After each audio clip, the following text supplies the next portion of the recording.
Is one of our water level gauges, part of the Virginia Flood Monitoring System, the VDEMs, under the Flood Intel Unit. And so what this is a radar-based gauge, so it's non-contact. We don't have to be able to touch the water, which is really cool. It sends a signal down, listens for the return, and it measures the distance to tell us how high the water level is at the time.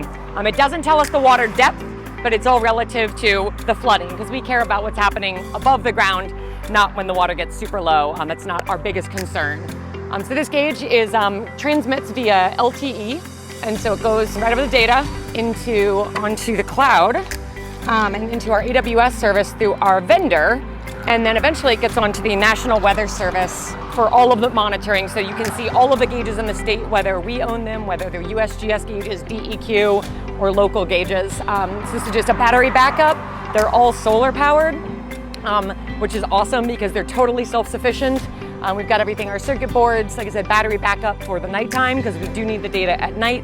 A lot of our flooding events occur in the non-prime hours of work days, so we need to be able to access this data at any time. And this is just one example of the style of radar. We have 3 different styles we use based on the bridge height. And then what we've done is at each location, we need to know what the numbers mean. So we have surveyed all of these gauges to a datum, the same datum the National Weather Service and USGS use. So we have an idea of when the water gets to a certain height, according to the water level, we'll know when the bridge is flooding, we'll know the downstream effects of the gauge, we'll know when the utilities are flooding. In this area, for example, we'll also know when it's approaching the banks, maybe when it's starting to come out of the side banks and may start to affect things downstream or upstream that you can't actually see standing here.